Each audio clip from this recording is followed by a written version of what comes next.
Assalamualaikum warahmatullahi wabarakatuh. Walhamdulillahi hamdan katsiran thayyiban mubarakan fih kama yuhibbu rabbuna wa yarda. Asyhadu an la ilaha illallah wahdahu la syarikalah wa asyhadu anna Muhammadan abduhu wa rasuluh sallallahu alaihi wa ala alihi wa ashabihi wa man sara ala nahjihi ila yaumil qiyamah.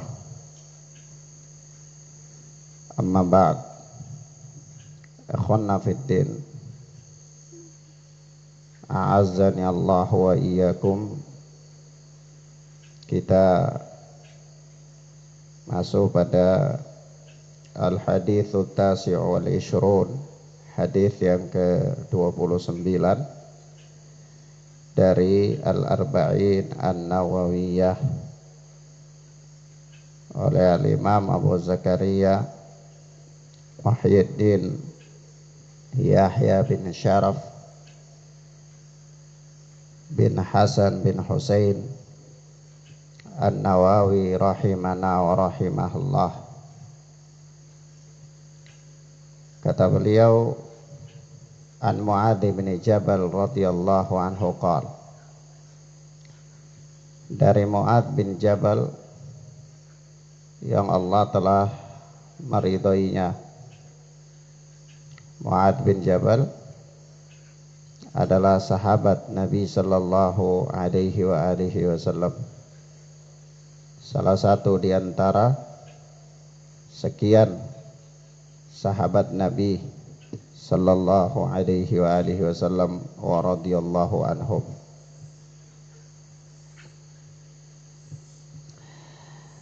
Dan beliau adalah salah satu dari para duat, para dai yang dikirim oleh Rasulullah sallallahu alaihi wa alihi wasallam.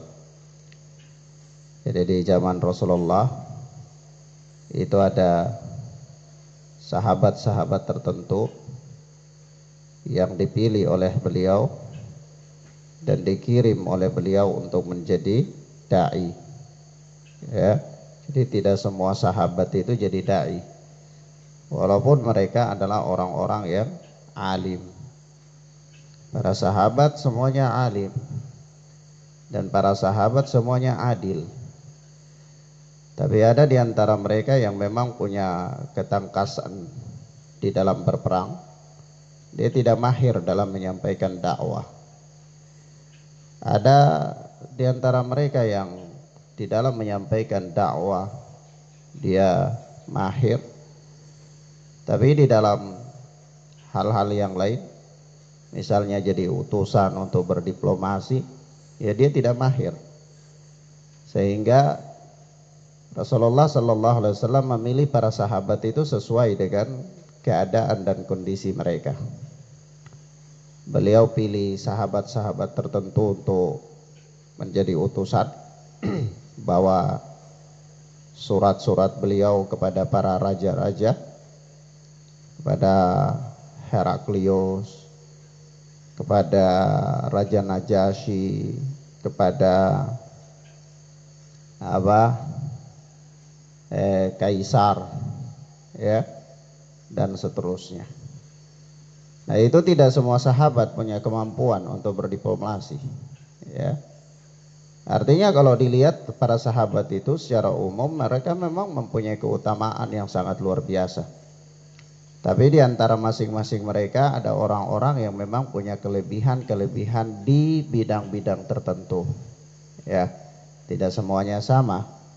Ya, sebagaimana manusia diciptakan oleh Allah Subhanahu wa taala dengan keadaan dan kondisi yang berbeda-beda, ya. Maka di antara sejumlah sahabat ya, dipilih oleh Rasulullah untuk menjadi dai itu beberapa saja. Di antaranya sahabat yang mulia Mu'adz bin Jabal. Dan Mu'adz ini ketika jadi dai Rasulullah itu usianya masih 20-an ya. Nah, masih 20-an sudah alim dan sudah jadi dai Rasulullah. Ya kalau kita kadang-kadang sampai jenggot sudah panjang, rambut juga ikut panjang, ya belum jadi dai. Ya, nah, ini maka apa? Ini bedanya para sahabat ridwanullahi alaihim ajma'in dengan selain mereka. Karena mereka orang-orang yang sangat antusias sekali dalam mencari atau menggapai kebahagiaan di akhirat. Kata beliau, maka dari itu ya mereka selalu ya bermulazamah dengan Rasulullah. Mereka selalu menghafal dan menjaga setiap yang mereka dengar dan mereka saksikan dari Rasulullah sallallahu alaihi wasallam. Dan untuk apa? Ya untuk mereka ajarkan kepada orang-orang setelah mereka. Ya. Naam.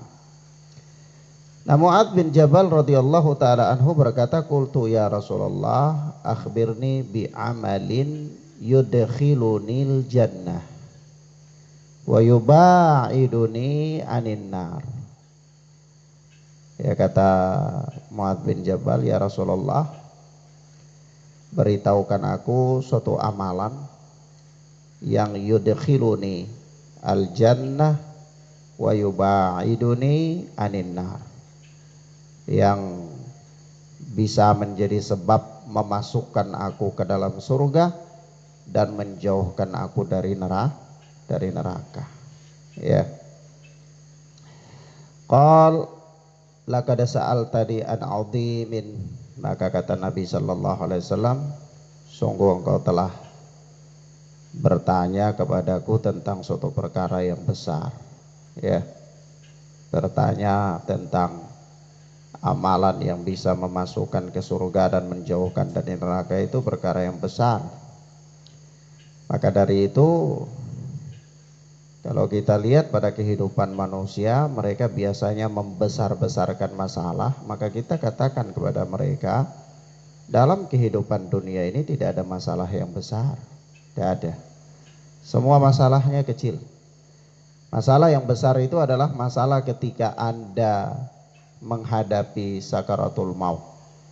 Karena itu adalah kesempatan yang sudah terakhir bagi Anda untuk menentukan nasib Anda di hari akhirat, yang tidak bisa dirubah lagi. Tidak bisa dirubah. Kalau Anda mengakhiri kehidupan itu dengan keburukan, maka hasilnya adalah keburukan. Kalau Anda mengakhiri kehidupan Anda itu dengan kebaikan, maka dengan izin Allah hasilnya juga adalah kebaikan. Tidak bisa dirubah-rubah. Maka itu perkara yang besar. Tapi selama Anda masih hidup dalam kehidupan dunia, maka semuanya bisa terjadi. Ya. Dari hari ini Anda mungkin berada dalam keadaan fakir, ya besok lusa mungkin Anda bisa kaya. Semua itu bisa terjadi. Anda tahu ya, kenapa di dalam Al-Quran ada satu surat yang namanya Al-Baqarah. Anda tahu itu sapi betina. Milik siapa sapi betina itu? Sapi betina yang diceritakan di dalam Al-Quran sampai dipakai namanya Allah Subhanahu wa ta'ala, ya, Al-Baqarah itu adalah milik seorang lelaki yatim. Ya, seorang lelaki yatim. Jadi ceritanya di dalam kisah disebutkan bahwa ketika Bani Israel itu ada 12 suku. Jadi ada satu orang dari mereka itu dia kaya raya sekali. Dia punya istri tapi tidak punya anak. Ya. Makanya dia dibunuh oleh saudaranya. Dengan maksud supaya saudaranya ini mendapatkan warisan, ya, karena saudara itu mendapatkan warisan, ya. Ya, jadi kalau misalnya Anda pedagang yang kaya raya, ridi, ya, suatu ketika meninggal itu kasihan, saudara-saudara lain dapat warisan. Padahal Anda susah payah cari ya sampai nggak ngaji. Ya, sayang. Nah, maka ini dapat warisan. Mereka duduk ongkang-ongkang kaki ya, santai-santai, tidur sono ya, bangun lat, malam nggak sholat, puasa juga mungkin tidak. Kita cari uang setengah mati, kumpulin harta, meninggal mereka kebagian. Ya, mereka apa? Kebagian. Sayang sekali. Ya. Nah, sampai nggak sholat. Ya. Maka ikhwana fiddin azani Allah wa iyyakum. Sampai-sampai saya kapan hari ditanya ya. Ditanya di grup. Ustadz, saya punya orang tua kaya raya. Ya, saya juga ya punya usaha ruko ini dan seterusnya. Ya, jadi bapak saya sudah bagi-bagikan kami ruko-ruko apa, jadi kami pakai usaha. Jadi saya juga pakai usaha dan alhamdulillah usaha kita itu maju. Tapi bapak saya itu merasa selalu kurang hartanya, jadi dia selalu minta dari kami pendapatan. Ya, saya berikan, tapi saya nggak tega berikan harta sementara dia kaya. Nanti kalau meninggal jadi warisan gimana? Padahal harta-harta itu saya juga kasih. Adakah cara supaya harta itu tidak jadi warisan, Ustaz? Subhanallah ya. Adakah cara supaya apa? Harta itu tidak jadi warisan. Subhanallah. Anda nggak ingin membahas hukum dan jawabannya, tapi Anda ingin mengatakan itulah sekelumit permasalahan yang berkaitan dengan apa? Harta. Ya. Nanti kita kembali. Anda ingin sampaikan kepada antum tentang Al-Baqarah ya. Kisah sapi betina itu. Jadi begitu ini saudaranya membunuh dia supaya tidak ketahuan, itu dia seret itu anak, dia letakkan di perbatasan antara satu suku dengan suku yang lain. Kan Bani Israel ada 12 suku. Supaya apa? Supaya saling tuduh. Jadi begitu dia taruh di perbatasan, dia orang yang pertama kali menemukan itu jenazah. Jadi cara-cara seperti itu sudah ada sejak zaman dulu kala. Jadi kalau ada pembunuhan sekarang ini lalu dikasih sini, dia yang duluan dapat ini mayat, curigai dia, periksa dia. Bisa jadi itu dia orang pertama itu yang dapat, itu dia yang bunuh. Ya. Nah, ini sudah ada, contohnya sudah ada sejak zaman dulu kala. Antum tahu kisah ini sejak zaman Nabi Musa. Sudah berapa ribu tahun yang lalu, ya. Ratus ribu tahun yang lalu, ya. Bahkan Nabi Musa saja sendiri itu kalau Fir'aun itu kan hidup 400 tahun. Ya, lebih dari 400 tahun. Jadi kalau orang yang belajar agama, seluruh perkara yang terjadi di alam ini hanya daur ulang saja. Pemainnya berbeda-beda tapi daur ulang kisahnya. Jadi nggak bisa menipu ahli ilmu, nggak bisa. Nggak bisa datang lalu dengan gaya begini begitu terhadap ahlul ilmi, nggak bisa. Anda baru bergaya, ahlul ilmi sudah tahu endingnya nanti di situ. Ya, kenapa? Karena Anda ini orang yang ke 100.000 kali yang buat yang kayak gitu. Ya, Anda orang yang 100.000 kali. Ya, jadi ya cuman diulang-ulang aja, ulang-ulang. Maka ikhwanafiddin azanillahu yakum, ditaruh itu orang di perbatasan, lalu dia dapat itu jenazah. Heboh, weh ini ada saudara saya meninggal, dia nangis sejadi-jadinya. Ini pasti kampung sebelah ini, dia panggil lagi orang ini. Akhirnya terjadilah apa, orang-orang itu sudah bawa massa di perbatasan, sudah mau saling hantam. Akhirnya ada di antara mereka, setan sudah semakin membakar emosi mereka supaya berperang. Ternyata ada di antara mereka yang masih diselamatkan oleh Allah. Lalu dia keluarkan ide, ini kan kita hidup di tengah-tengah kita ini ada Musa alaihi salatu wassalam. Panggil dia aja supaya jadi hakim. Seburuk-buruknya orang dulu masih jadikan orang alim sebagai hakim. Ya, sepintar-pintarnya orang sekarang jadi orang tolol sebagai hakim. Ya. Ini luar biasa sekali. Luar biasa sekali. Jadi memang enggak salah kalau sepintar-pintarnya orang sekarang itu adalah setolol-tololnya orang dulu. Karena sebobrok-bobroknya orang dulu itu mereka selalu kembali kepada ahlul ilmi. Selalu kembali kepada ahlul ilmi. Di zaman jahiliyah saja yang begitu orang manusia kalau mau dikatakan rusak sampai dinamakan jahiliyah ya, jahil, bodoh ya. Rusak-rusaknya manusia begitu. Begitu ada banjir bandang menghancurkan Ka'bah, lalu Hajarul Aswad itu dia ikut hanyut, Mereka mau angkat, ini kabilah-kabilah yang ada di Mekah berdebat. Karena siapa yang harus angkat itu? Karena mengangkat Hajarul Aswad termasuk sebuah kemuliaan. Dianggap orang-orang yang punya nasab penting yang hanya bisa berhubungan langsung dengan Hajarul Aswad. Suku ini mau, suku ini nggak boleh, kamu nggak boleh. Suku ini mau, ini nggak boleh kamu. Akhirnya berdebat panjang. Akhirnya apa? Jadikan Muhammad sallallahu alaihi wasallam sebagai hakim. Ya. Jadikan Nabi sallallahu alaihi wasallam sebagai hakim. Nabi waktu itu belum jadi nabi. Nabi kasih solusi, ya sudah, ambil kain panjang semuanya pegang, taruh Hajarul Aswad di situ, semuanya pegang kain, angkat rame-rame, sudah selesai, tidak ada masalah. Ya, tidak ada masalah. Kenapa? Karena semua kebagian angkat. Ya, jadi Hajarul Aswadnya di kain itu. Jadi semua pegang. Ya. Nah, kita tinggalkan itu, tetapi di Bani Israel ini kemudian apa? Ikhwan, azani Allah wa iyyakum. Ini dia begitu heboh, mereka panggil Nabi Musa.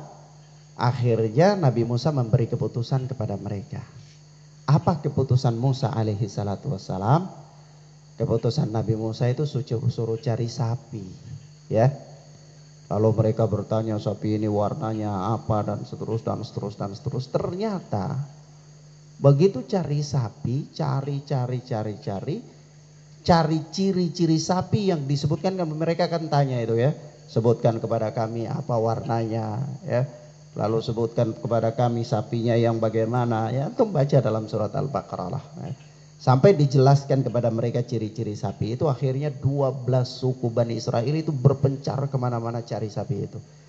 Dengan ciri-ciri sapi yang sama, di belahan tempat yang lain ada seorang anak yatim hidup dengan mamanya seorang diri.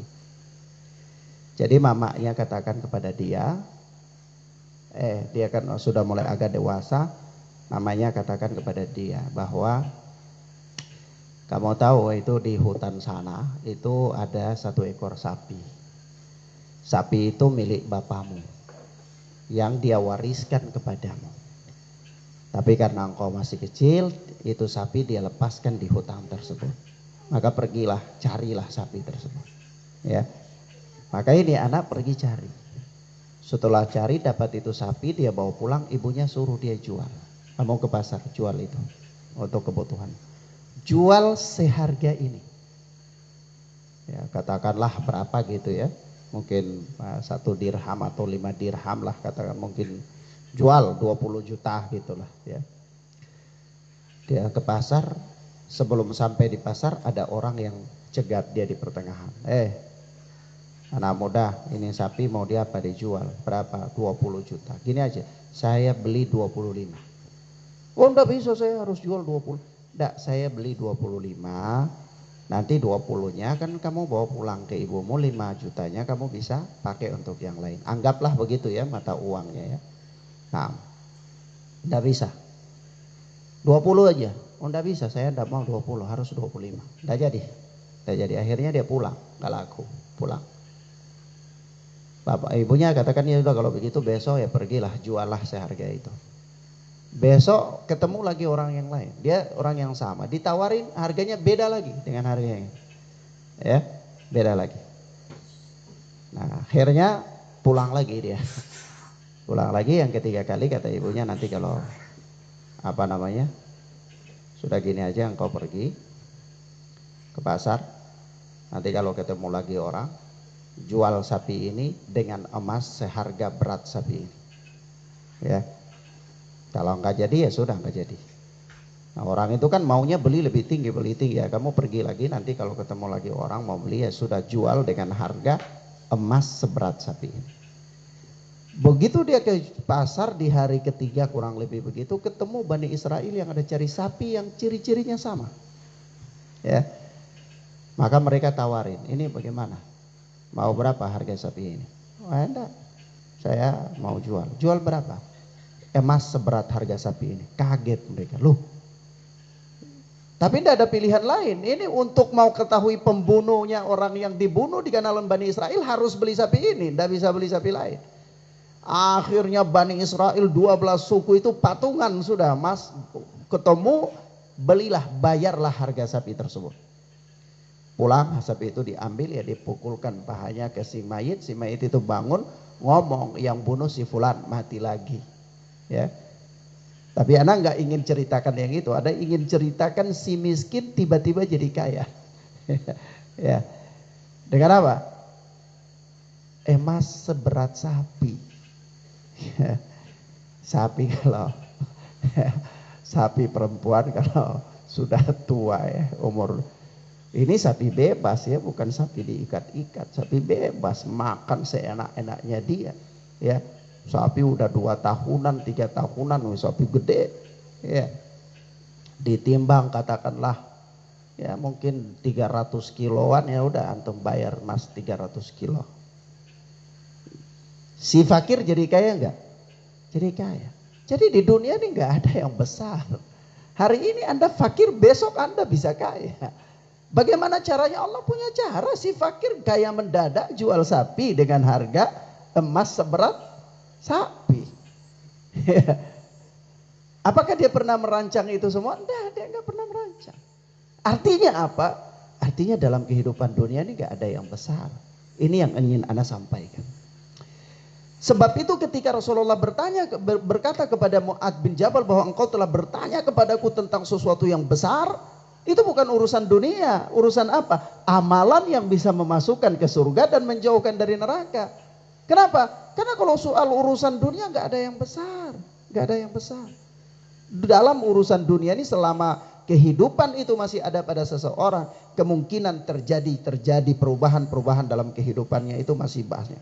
Kemungkinannya masih besar, ihtimalnya masih panjang. Ya, nggak ada yang nggak mungkin, semuanya bisa.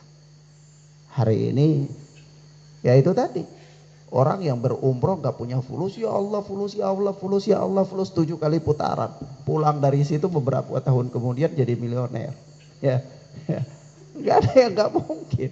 Ya, gak ada yang gak mungkin. Paham ya ikhwan? Baik. Kemudian apa kata Rasulullah sallallahu alaihi wasallam selanjutnya kepada Mu'adz bin Jabal, wa innahu layasirun ala man yassarahallahu alaihi.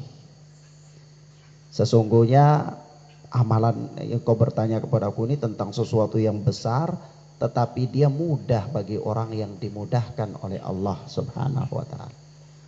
Ya, artinya kalau memang Allah tidak mudahkan seseorang untuk itu, ya dia memang susah. Tapi kalau Allah mudahkan dia untuknya, maka mudah saja, tidak ada yang sulit. Maka apa kata Rasulullah? Yaitu yang pertama, ta'budullaha wa la tusyriku bihi syai'ah. Hendaklah engkau beribadah kepada Allah, engkau sembah kepada Allah, engkau sembah Allah, dan jangan engkau mempersekutukan Allah dengan suatu apapun. Yang pertama. Yang kedua, wa tuqimus shalah, hendaklah engkau mendirikan salat. Yang ketiga, wa tu'tiz zakah, dan yang ketiga adalah engkau membayar zakat, menunaikan zakat. Yang keempat, wa tasumu Ramadan, engkau berpuasa pada bulan Ramadan. Dan yang kelima adalah wa tahujjul bait, engkau berhaji ke Baitullah. Tsumma qala, kemudian Rasulullah sallallahu alaihi wasallam melanjutkan ucapannya dengan berkata, ala adulluka ala abwabil khair, maukah aku tunjukkan kepada engkau tentang pintu-pintu kebaikan. As-shaumu junnah, kata Nabi, puasa itu adalah perisai. Wasadaqatu tutfi'ul khati'ah kama tutfi'ul ma'un nara. Sementara sedekah itu memadamkan dosa sebagaimana air memadamkan api. Wa salatur rajuli min jawfil lail, dan salatnya seseorang di malam hari. Tsumma tala, kemudian Nabi membaca firman Allah dalam surat Sajdah ayat 16 ya, tatajafa junubuhum anil madaji, ya, lambung-lambung mereka itu jauh dari tempat tidurnya. Maksudnya apa? Mereka bangun melakukan ibadah, tidak tidur di malam hari itu. Hatta balagha, sampai pada firman Allah, ya'malun, yang mereka lakukan. Tsumma kemudian Nabi bersabda. Jadi ini Nabi Shallallahu Alaihi Wasallam mengajarkan atau memberitahukan kepada Mu'adz ini beberapa perkara, ya, amalan-amalan. Jadi yang pertama itu Nabi sampaikan kepada Mu'adz bin Jabal amalan yang memasukkan dia ke surga dan menjauhkan dia dari neraka. Lalu Nabi tambah faedah-faedah yang lain, ya. Faedah-faedah yang lain itu adalah amalan kelompok berikut, yaitu Nabi terangkan kepadanya pintu-pintu kebaikan itu adalah puasa, perisai, sedekah memadamkan kesalahan sebagaimana air memadamkan api, dan sholat seseorang di malam hari, sholat malam, ya. Kemudian apa kata Nabi selanjutnya? Tsumma qala ala ukhbiruka bi ra'sil amri kullih wa umudihi wa dirwati sanamih. Maukah aku beritakan kepada engkau tentang pokok segala urusan, tiangnya dan puncak tertingginya, ya. Pokok segala urusan, tiangnya dan puncak tertingginya. Qultu bala ya Rasulullah. Mu'adz bin Jabal berkata, aku katakan tentu mau wahai Rasulullah. Maka Rasulullah pun bersabda, ra'sul amri al-Islam. Pokok segala urusan itu adalah Islam. Wa umuduhu as-salah, dan tiangnya adalah salat. Wa dzirwatu sanamihi al-jihad, dan puncak tertingginya itu adalah jihad. Tsumma kemudian Nabi sallallahu alaihi wasallam bersabda, ala ukhbiruka bimalaki dzalika kullih. Maukah aku kabarkan kepada engkau tentang perkara yang menguatkan itu semua, yang mengumpulkan perkara itu semua. Qultu bala ya Nabi Allah. Maka Mu'adz bin Jabal berkata, aku pun berkata tentu mau wahai Nabi Allah. Fa akhadha bilisanihi wa qala. Maka Nabi sallallahu alaihi wasallam memegang lisannya, lalu Nabi bersabda. Kata Nabi, kuffa alaika hadza, tahanlah olehmu ini. Ya, ini tahan lisan. Faqultu, maka aku pun berkata, ya Nabi Allah, wahai Nabi Allah, wa inna lamu'akhaduna bima natakallamu bih. Wahai Nabi Allah, wa inna, sesungguhnya apakah kami akan dihukum atau akan disiksa bima natakallamu bih, karena ucapan-ucapan kami. Faqal, maka Nabi sallallahu alaihi wasallam bersabda, thaqilat ka ummuka ya Mu'adz. Thaqilat ka ummuka itu, ya kalau kayak kita katakan begini, celakalah ibumu, tapi bukan doa. Itu orang Arab biasa menggunakan kata itu untuk mengatakan gimana ini ente gitu, ya. Thaqilat ka ummuka ya Mu'adz. Wa hal yakubbun nasa fin nari ala wujuhihim aw ala manakhirihim illa hasaidu alsinatihim. Ya. Bukankah manusia itu ditelungkupkan ke dalam neraka di atas wajah-wajah mereka atau di atas hidung-hidung mereka, illa hasaidu alsinatihim, melainkan karena hasil daripada lisan-lisan mereka. Ya, dia manusia dimasukkan ke dalam neraka, ditelungkupkan, diseret di atas wajahnya, itu karena apa? Disebabkan oleh lisan mereka. Kata Imam Nawawi, rawahu Tirmidzi wa qala haditsun hasanun sahih. Hadits ini diriwayatkan oleh Imam At-Tirmidzi dan beliau berkata ini adalah hadits hasan yang sahih. Taib ikhwan fiddin azani Allah wa iyyakum, kalau kita kelompokkan amalan-amalan yang disebutkan oleh Nabi di dalam hadis yang mulia ini, maka ada beberapa kelompok, ya. Pertama, yaitu amalan-amalan yang Nabi sebutkan adalah yang memasukkan ke surga dan menjauhkan dari neraka adalah rukun Islam. Adalah apa? Rukun Islam, yaitu beribadah kepada Allah saja dan tidak mempersekutukan Allah dengan suatu apapun. Salat, zakat, puasa, bisa merasakan bagaimana getaran-getaran nasihat itu, maka mereka mengatakan, ya Rasulullah, ka'annaha mau'idhatu muwadda. Ya Rasulullah, seolah-olah ini adalah nasihat perpisahan. Ya. Nah, kalau ini nasihat perpisahan, artinya para sahabat bisa menangkap bahwa ini tidak lama lagi Rasulullah ini mungkin akan pergi meninggalkan kita. Ya. Mereka bisa menangkap itu dari gaya Rasulullah, karena para sahabat itu peka sekali dengan Rasul ya. Mereka selalu bersama dengan Rasulullah dan mereka sangat peka terhadap Rasulullah sallallahu alaihi wasallam. Nah, sahabat tidak mau meninggalkan kesempatan. Sebab itu mereka mengatakan, fa'ausina, berilah kami nasihat. Berilah apa? Kami nasihat.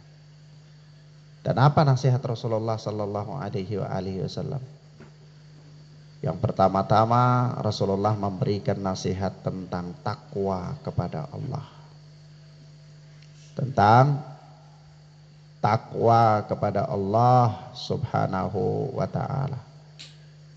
Kalau kita lihat ya, di dalam wasiat Rasulullah ini ada beberapa perkara. Di mana beliau mengatakan begini, usikum bitaqwallahi azza wajal. Aku wasiatkan kepada kalian untuk bertakwa kepada Allah. Ini nasihat yang pertama.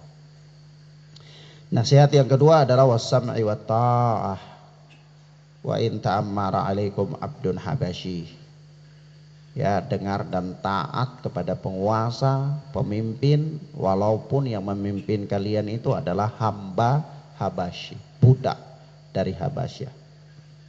Nasihat yang ketiga adalah fa innahu man ya'ish minkum fasayara ikhtilafan katsira fa 'alaikum bisunnati wa sunnatil khulafa'ir rasyidin al mahdiyyin adu 'alaiha bin nawajid.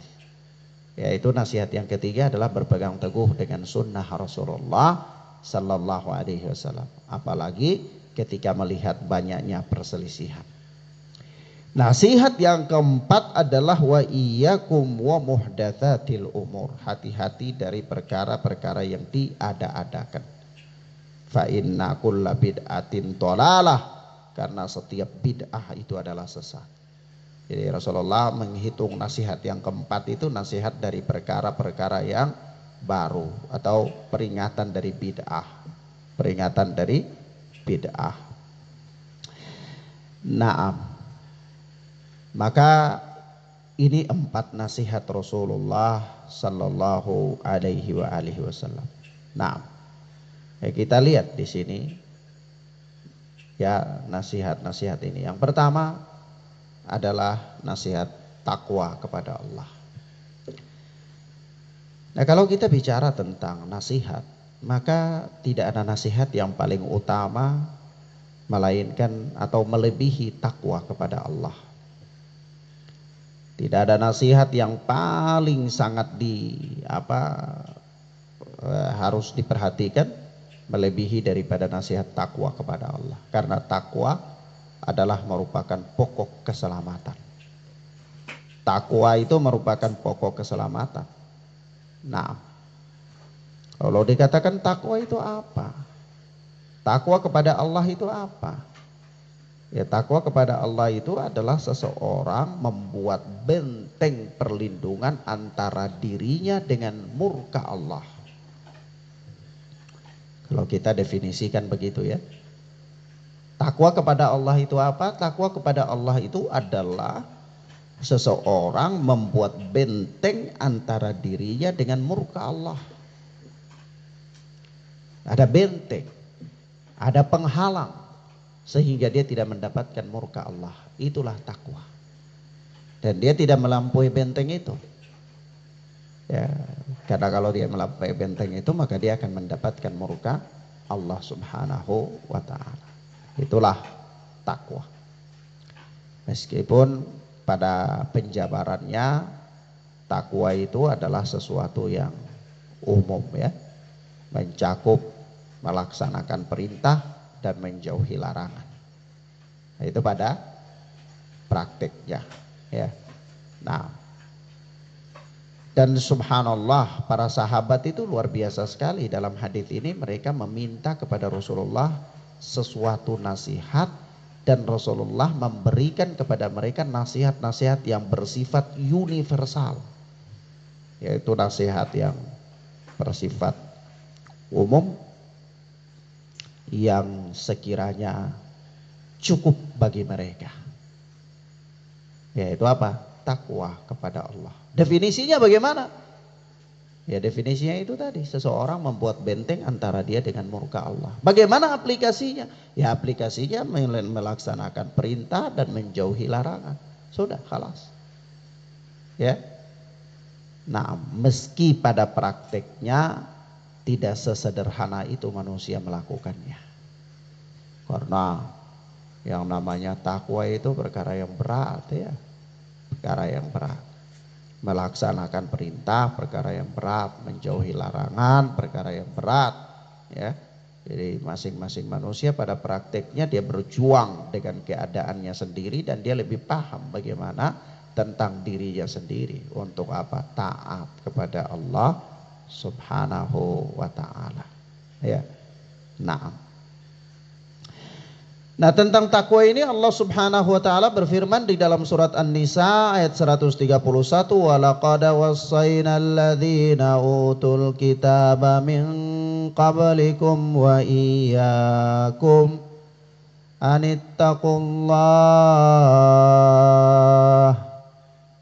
Dan sungguh kami telah memerintahkan kepada orang-orang yang diberi kitab sebelum kalian dan juga kepada kalian, kepada kamu, supaya apa? Anittaqullah, agar kamu bertakwa kepada Allah.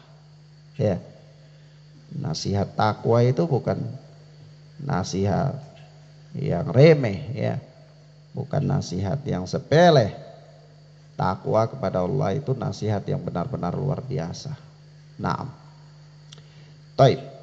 Kemudian yang kedua, ya Rasulullah Sallallahu Alaihi Wasallam berwasiat untuk apa? Mendengar dan taat kepada pemerintah.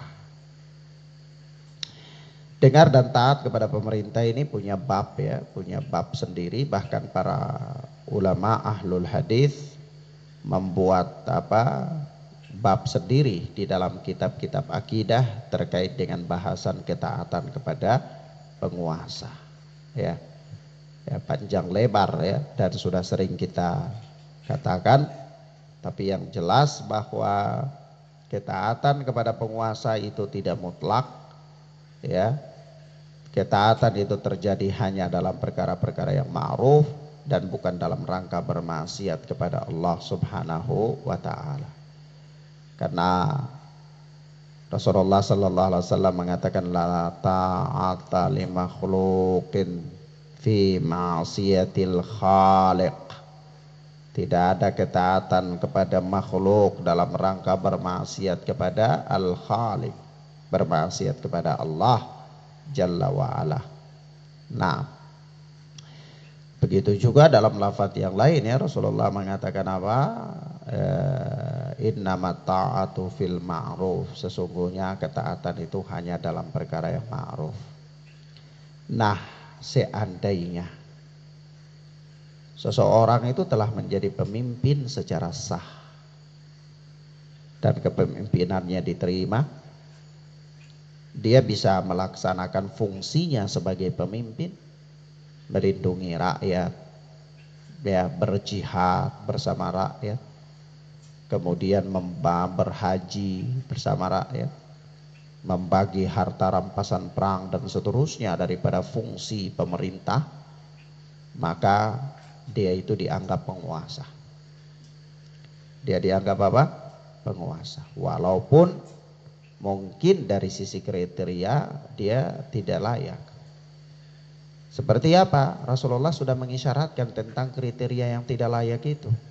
Yaitu apa? Wa in ta'ammara alaikum abdun habasyi. Meskipun yang memerintah kalian itu seorang budak Habasyah, ya, budak dari Ethiopia sana, ya, artinya apa? Ya, seorang budak tidak layak, tidak memenuhi kriteria untuk menjadi pemimpin. Namun seandainya dia menjadi pemimpin, maka tidak ada pilihan melainkan apa? Wajib untuk menaati. Ya. Nah, demikian akhwana fiddin azani Allah wa iyyakum. Dan kalau menaatinya yaitu tadi dalam hal-hal yang apa? Ma'ruf, dalam hal-hal yang ma'ruf. Nah, kemudian wasiat yang berikutnya kalau kita lihat di sini ya. Wasiat yang ketiga ini sebagaimana di dalam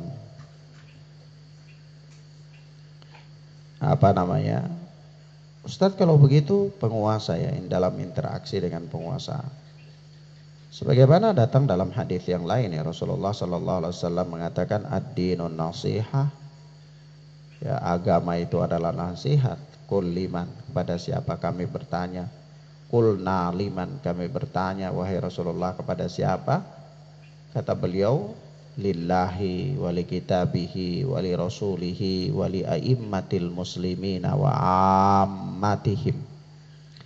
Yaitu nasihat itu kepada Allah, kepada kitabullah, kepada Rasul Allah, kepada pemimpin-pemimpin kaum muslimin, dan kepada kaum muslimin secara keseluruhan.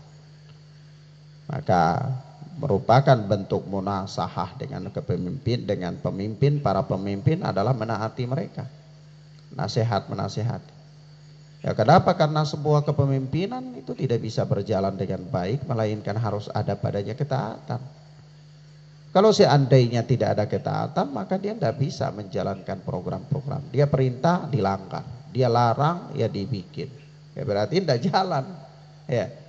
Maka pemerintahan itu bisa berjalan dengan baik melainkan harus ada di situ ketaatan kepadanya. Nah, meskipun ketaatan kepada pemimpin sekali lagi kita katakan bahwa ini masih dalam tanda kutip ya, mempunyai pembahasan yang panjang sekali, dan ini merupakan bagian dari akidah Ahlus Sunnati wal Jamaah. Sebab itu para imam-imam Ahlul Hadis mereka memasukkan bab ini di dalam kitab-kitab akidah. Kenapa? Karena bermuamalah dengan kepemimpinan, bermuamalah dengan para pemimpin ini menyebabkan terjadinya kesesatan-kesesatan. Ya, menyebabkan terjadinya kesesatan-kesesatan. Atau orang-orang bisa dianggap keluar dari manhaj yang hak ketika dia bermuamalah dengan pemimpin tidak mengikuti jalannya ashabul hadis. Seperti apa? Ya seperti Khawarij, ya Qadariyah, ya dan kelompok-kelompok sempalan yang lainnya. Yang mereka apa?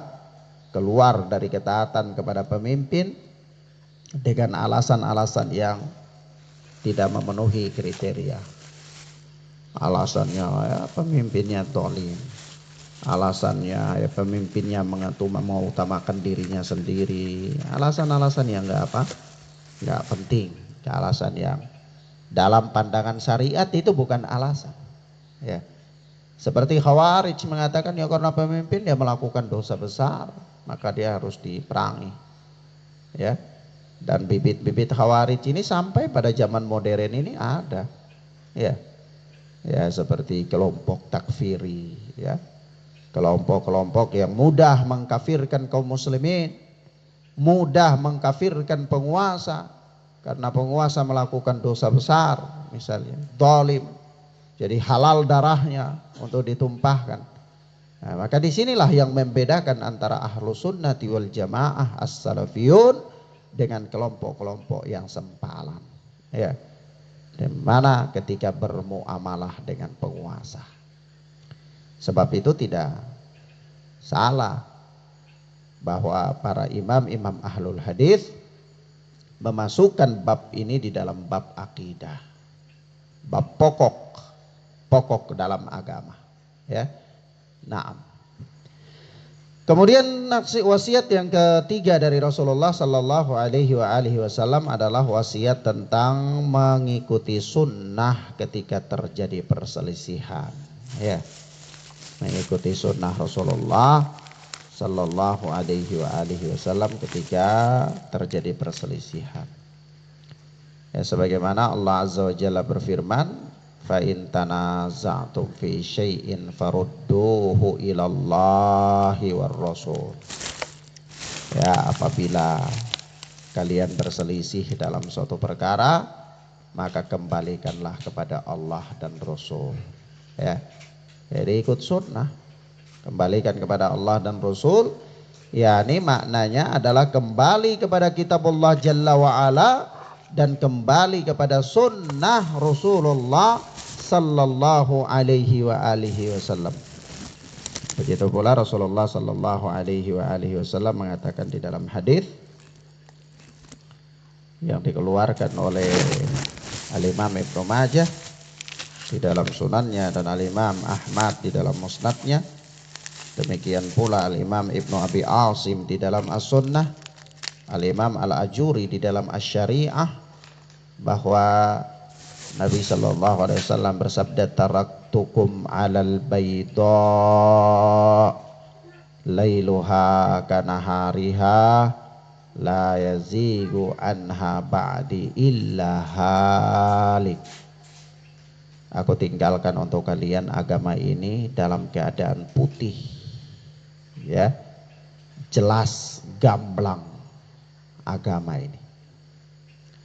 Karena putih, jelas, gamblang, tidak bertele-tele, tidak ada kesamaran padanya, tidak membingungkan, sampai-sampai lailuha kanahariha, malamnya seperti siangnya. Ya, ini karena terang, ya, sangat jelas. La yazigu anha ba'di illa halik.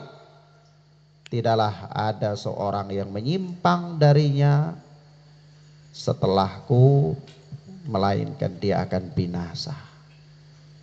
Ya, dia menyimpang dari sunnah Rasulullah dalam menghadapi permasalahan-permasalahan, melainkan dia pasti akan binasa. Dia pasti akan binasa. Sebab itu para ulama mengatakan kepada kita, ya, bahwa barang siapa ketika terjadi perselisihan lalu dia mengambil pendapat orang-orang, dia mengambil pendapat si A, mengambil pendapat si B, maka sesungguhnya itu bukanlah obat, itu bukanlah jalan keluar, bukanlah jalan keluar. Karena jalan keluar dari permasalahan-permasalahan yang ada melainkan mengikuti sunnah Nabi sallallahu alaihi wa alihi wasallam. Dari itu Syekh Shalih Fauzan hafizana wa hafizahullahu taala, beliau mengatakan bahwasanya ketika beliau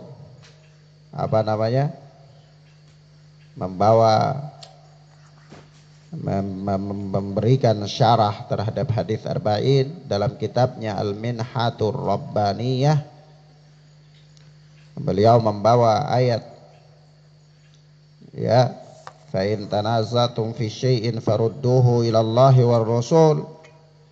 Apabila kalian berselisih dalam suatu pendapat, suatu permasalahan, maka kembalikanlah kepada Allah dan Rasul. Maka kata beliau,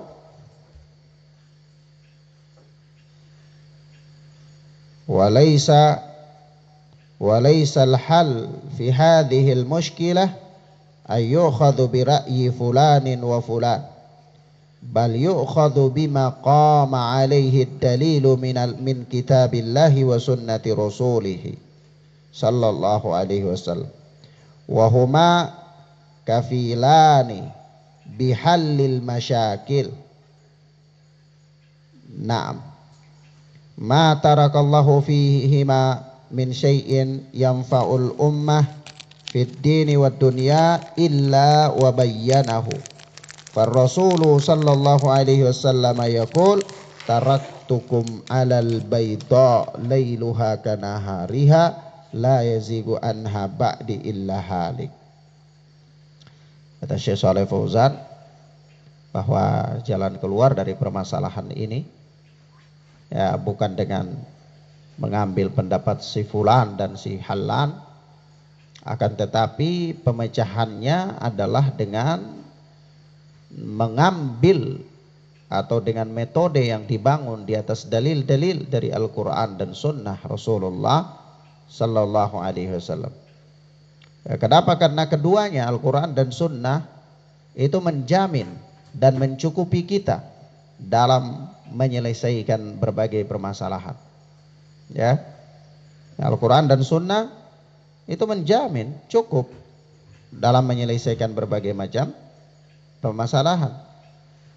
Jadi jalan keluar dari permasalahan itu bukan dengan mengambil pendapat-pendapat manusia, tetapi bal yukhadhu bima qama alaihi dalilu min kitabillahi wa sunnati rasulih, dengan mengambil apa-apa atau pendapat atau perkara-perkara yang ditegakkan di atas dalil dari Alkitab dan Sunnah. Naam, wa huma kafilani bihallil masyakil. Karena Al-Quran dan Sunnah itu kafil, penjamin ya dari berbagai masalah yang dihadapi oleh manusia. Ya, dia menjamin, dia mencukupi kita dalam menyelesaikan berbagai masalah. Tidak ada satu masalah pun dari masalah-masalah dunia dan akhirat melainkan telah dijamin oleh Al-Quran dan Sunnah. Al-Quran dan Sunnah memberikan solusi dari setiap permasalahan yang dihadapi oleh seseorang, baik permasalahan dunianya maupun permasalahan akhiratnya. Nah, sebab itu kata Syekh Shalih Fauzan, ma tarakallahu fima min syai'in yanfa'ul ummah fid dini wad dunya illa bayyanahu. Ya. Karena Allah Subhanahu wa taala tidaklah meninggalkan sesuatu yang bermanfaat untuk umat ini, baik dalam urusan agama maupun dunianya, melainkan pasti telah dijelaskan. Ya, pasti apa? Telah dijelaskan. Jadi Allah sudah menjelaskannya. Ya. Oleh sebab itu Rasulullah sallallahu alaihi wasallam yaqul, Rasulullah sallallahu alaihi wasallam bersabda, taraktukum alal bayda lailuha kanahariha la yazigu anha ba'di illa halik.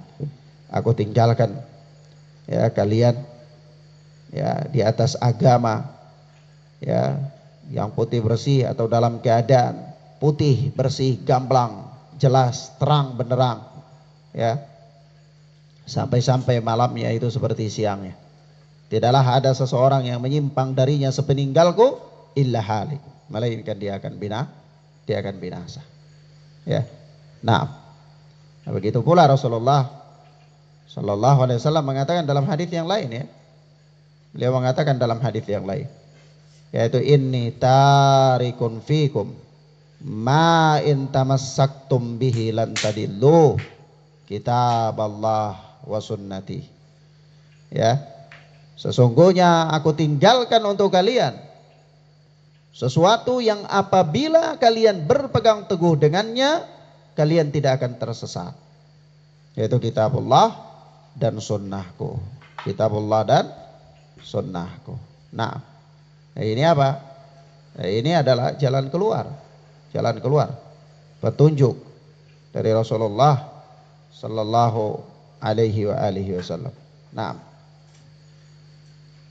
demikian akhwana fiddin azani Allah wa iyyakum. Jadi sunnah Rasulullah sallallahu alaihi wasallam itu memberikan solusi kepada manusia ya. Memberikan solusi kepada manusia dari berbagai macam perselisihan yang dihadapi oleh manusia. Dan berpegang teguh dengan sunnah Rasulullah sallallahu alaihi wasallam adalah merupakan jalan keselamatan. Merupakan apa? Jalan keselamatan. Dan apa jalan keselamatan yang diajarkan oleh Rasulullah itu dipraktikkan oleh para sahabat, terutama para khulafaur rasyidin, sehingga mereka ini mendapatkan jaminan tentang baiknya agama mereka. Maka juga di dalam menjabarkan sunnah-sunnah Rasulullah sallallahu alaihi wasallam, itu kita lihat penjabarannya dalam keputusan mereka, dalam kehidupan mereka, dalam perjalanan mereka. Yaitu jadi ada sunnah-sunnah Rasulullah yang mungkin masih bersifat umum. Kita bisa melihat dia dalam keputusan-keputusan Abu Bakar As-Siddiq, ada rincian-rincian.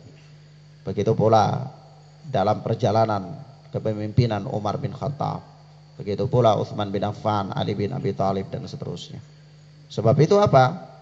Ya, telah datang dalam hadis, ya, hadis Safinah yang dikeluarkan oleh Imam Abu Daud. Hadis Safinah yang dikeluarkan oleh Imam Abu Daud, bahwa Rasulullah sallallahu alaihi wasallam mengatakan khilafatun nubuwah 30 sanah. Tsumma yu'tillahul mulka au mulkahu man yasha. Ya, khalifah nubuwah itu berlangsung selama 30 tahun. Khalifah kenabian, pengganti nabi, terus menerus berlangsung selama 30 tahun. Itu masih khilafah kenabian. Nah, ya. Kemudian setelah itu tsumma ya'tillahul mulka au mulkahu man yasha. Nah, kemudian setelah itu Allah Subhanahu wa taala memberikan kekuasaannya kepada siapa yang dikehendaki. Jadi setelah para khalifah itu berlalu, ya tinggallah masa penguasa-penguasa, masa raja-raja. Ya. Nah, jadi masa khalifah itu siapa-siapa? Ya, kalau 30 tahun kita lihat, ya mulai dari pemerintahan Abu Bakar As-Siddiq berakhir di pemerintahan Ali bin Abi Thalib. Ya, itu semua 30 tahun. Ya. Kalau ada yang menghitungnya masih tambah 2 tahun masa Al-Hasan. Itu Ali bin Abi Thalib tambah Al-Hasan 2 tahun. Jadilah 30 tahun. Jadi itu masa apa? Khilafah nubuwah. Masa khilafah nubuwah. Ya, ini yang kita disuruh rujuk kepadanya. Disuruh apa? Berpegang teguh dengan sunnah mereka. Nah, maka ikhwanna fiddin azani Allah wa iyyakum. Sebab itu kita dapati ya pada masa khalifah, ya, Khalifah Abu Bakar As-Siddiq, Umar bin Khattab, Utsman bin Affan, Ali bin Abi Thalib radhiyallahu taala anhum, itu banyak perkara sekali. Banyak perkara sekali yang ada dalam keputusan-keputusan mereka. Ya. Ada dalam kebijakan-kebijakan Umar, ya, dan seterusnya, kebijakan Abu Bakar As-Siddiq yang semuanya merujuk kepada dalil-dalil ya mungkin saja masih bersifat umum. Ya. Nas-nas yang bersifat umum ada dalam penjabarannya, dalam apa? Kepemimpinan mereka dan seterusnya. Nah, maka ini adalah wasiat Nabi Shallallahu Alaihi Wasallam yang ketiga. Wasiat beliau yang keempat adalah apa? Berhati-hati dari perkara baru dalam agama. Berhati-hati dari perkara baru dalam agama. Ya, kenapa? Ya karena perkara baru dalam agama itu perkara yang tidak dicontohkan oleh Rasulullah. Sementara Rasulullah Sallallahu Alaihi Wasallam itu adalah suri teladan. Ya, laqad kana lakum fi Rasulillahi uswatun hasanah. Dan begitu firman Allah Subhanahu wa taala dalam surat Al-Ahzab, yaitu apa? Dan sungguh apa? Telah ada bagi kalian pada diri Rasulullah itu uswatun hasanah, contoh yang baik, teladan yang baik. Maka cukupkan dengan apa? Petunjuk Rasulullah, sudah jadi teladan yang baik. Ketika keluar dari petunjuk Rasulullah, maka ini artinya kita masih mengambil teladan selain daripada Rasulullah Sallallahu Alaihi Wasallam. Nah, ini bahaya. Ini bahaya.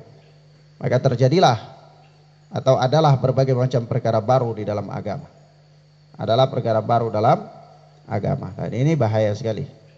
Ya. Ya, perkara baru dalam agama itu namanya apa? Bid'ah.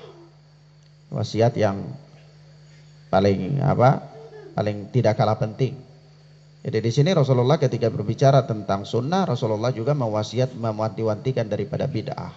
Ya. Karena kalau bicara tentang sunnah belum lengkap, harus memperingatkan dari bid'ah juga. Ya. Nah, kalau orang dia bikin sunnah semua, nanti dia bisa bilang asam jawa juga sunnah, kunyit juga sunnah. Ya. Padahal itu bukan sunnah. Jadi dia harus memperingatkan dari apa? Perkara bid'ah. Ada orang bilang sunnah Nabi, akhirnya dia katakan pakai jubah Maroko itu sunnah Nabi.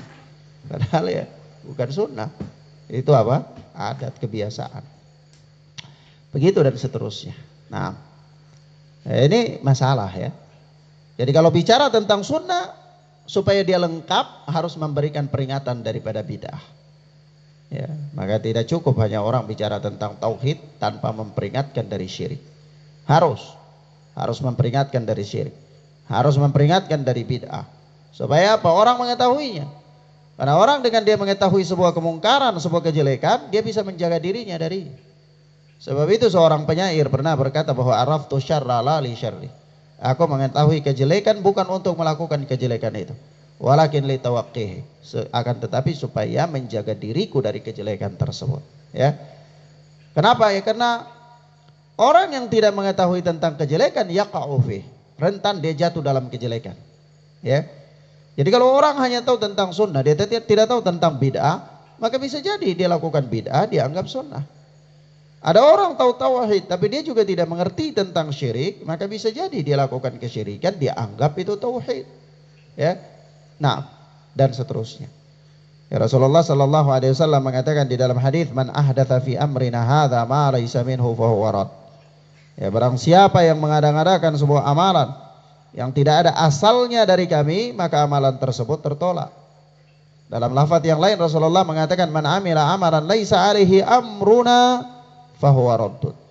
Barang siapa yang beramal dengan suatu amalan yang tidak ada perintahnya dari kami, maka amalan tersebut tertolak. Ya, amalan tersebut tertolak. Bahkan amalan yang tidak dibangun di atas sunnah Nabi sallallahu alaihi wasallam, itu berarti seolah-olah dia menganggap syariat ini belum sempurna, masih perlu disempurnakan lagi oleh dia. Syariat ini belum lengkap sehingga perlu dia memasukkan sesuatu baru yang untuk melengkapi, ya, kekurangan yang ada pada syariat. Waliyadzubillah. Padahal Allah Subhanahu wa taala berfirman, "Al-yauma akmaltu lakum dinakum." Hari ini telah aku sempurnakan bagi kalian agama kalian. Jadi dia tidak membutuhkan sesuatu hal yang baru lagi. Ya, agama sudah cukup lengkap. Maka Rasulullah mengancam orang-orang yang membuat-buat perkara baru yang diadopsikan ke dalam agama, dimasukkan ke dalam agama.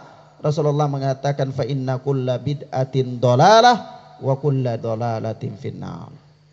Setiap perkara baru itu adalah sesat, dan setiap kesesatan itu diancam dengan neraka. Ya, maka ini bahaya sekali. Jadi wasiat keempatnya Rasulullah sallallahu alaihi wa alihi wasallam. Nah, taib ikhwanna fiddin azanillahu wa iyyakum, di dalam hadis yang mulia ini ada beberapa catatan penting ya. Ya, catatan penting yang pertama, disukainya memberikan nasihat dan peringatan ya. Nah, disukainya memberikan nasihat dan peringatan. Ya, tentunya dilihat daripada situasi dan kondisi ya, kesempatan-kesempatan tertentu. Ya boleh saja. Kenapa? Karena likulli maqam maqal, masing-masing tempat itu ada pembicaraan. Ya, seseorang harus melihat situasi dan kondisi ketika memberikan nasihat dan peringatan. Namun terlepas dari itu semua, ala kulli hal, memberikan nasihat dan peringatan itu hal yang disukai. Hal yang disukai. Dan tidak mesti orang yang memberi peringatan dan nasihat itu orang yang sudah sempurna. Tidak mesti. Karena manusia ini tempatnya khilaf. Ya. Kadang-kadang seorang dia masih terjatuh dalam sebuah kesalahan, kekeliruan. Tapi bukan berarti dia tidak boleh menasihati orang lain untuk kebaikan. Ya, tidak mesti demikian. Yang kedua, catatan yang kedua, bahwa semangat para sahabat ridwanullahi alaihim ajma'in untuk kebenaran. Ya, mereka sangat semangat sekali untuk mendapatkan kebenaran. Makanya ketika mereka rasa-rasa ini wasiat ini kayaknya ka'annaha mau'idhatu muwaddi', seolah-olah ini nasihat perpisahan, mereka katakan ausina, beri kami nasihat. Ini karena apa? Semangat mereka, antusias mereka, ya, kepada apa? Kepada kebaikan tersebut. Nah, Yang berikut, catatan yang ketiga adalah bahwa hal terpenting di dalam wasiat atau untuk diwasiatkan itu adalah takwa kepada Allah. Ya, hal terpenting untuk diwasiatkan itu takwa kepada Allah Subhanahu wa taala. Nah, yang keempat, di antara hal terpenting juga yang harus diwasiatkan adalah taat dan dengar kepada pemerintah. Ya. Sebab hal itu mengandung kemaslahatan yang bersifat umum kepada kaum muslimin, ya. Jadi taat dan dengar kepada penguasa itu mengandung kemaslahatan yang bersifat umum, ya. Nah, kalau seandainya kacau, maka banyak sekali darah-darah kaum muslimin yang bisa ditumpahkan, ya. Orang-orang yang tidak bersalah dan seterusnya. Nah, yang berikut, ada catatan yang berikut adalah penekanan dalam motivasi untuk senantiasa mendengar dan taat. Ya, jadi ini masih tetap harus diberikan motivasi, diberikan tekanan. Ya, di mana Rasulullah memberikan penekanan dan motivasi itu dengan kalimat beliau, in ta'ammara alaikum abdun habasyi, walaupun yang memerintah kalian itu seorang hamba Habasyi, ya. Nah, itu kalimat penekanan. Sebenarnya kalimat pertama sudah cukup, ya, ketika Rasulullah mengatakan as-sam'u wa ta'ah, ya, dengar dan taat. Sebenarnya sudah cukup kepada penguasa. Tapi beliau masih memberikan penekanan lagi, yaitu wa in ta'ammara alaikum abdun habasyi, meskipun yang memerintahkan kalian itu seorang budak Habasyi. Nah, kemudian yang berikutnya adalah merupakan mukjizat Nabi Shallallahu Alaihi Wasallam, yaitu beliau memberikan kabar tentang akan adanya banyak perselisihan di tengah umat. Ya, akan ada banyak perselisihan di tengah-tengah umat. Itu berita dari Nabi Shallallahu Alaihi Wasallam. Dan itu merupakan mukjizat, ya, karena asalnya Nabi itu nggak tahu perkara gaib, ya, kecuali ya yang Allah kasih tahu. Maka itu bagian dari mukjizat.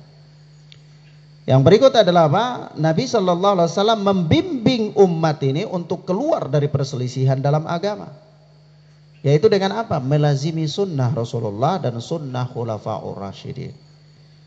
Jadi Nabi membimbing kita supaya keluar dari perselisihan dalam agama itu dengan melazimi sunnah, komitmen di atas sunnah Nabi Shallallahu Alaihi Wasallam dan sunnah para khulafaur rasyidin. Nah, sekaligus ini menunjukkan tentang keutamaan mereka, ya, sunnah para khulafaur rasyidin, ya, berarti di situ ada keutamaan mereka.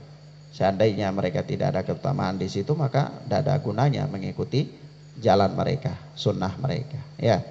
Nah, wallahu taala a'lam bissawab. Catatan yang terakhir adalah peringatan dari semua bentuk perkara yang diada-adakan dalam agama, yang tidak punya dasar dalam agama, ya, dengan istilah bid'ah, ya. Nah, wallahu taala a'lam bissawab. Ikhwan, ila huna naktafi bihadzal dars. Kita cukupkan pelajaran kita sampai di sini, insyaallah taala. Kita lanjutkan pada pertemuan berikutnya. Wassallallahu ala nabiyina Muhammad wa ala alihi washabbihi wasallam. Subhanakallahumma bihamdika asyhadu an la ilaha illa anta astaghfiruka wa atubu ilaik. Wassalamualaikum warahmatullahi wabarakatuh.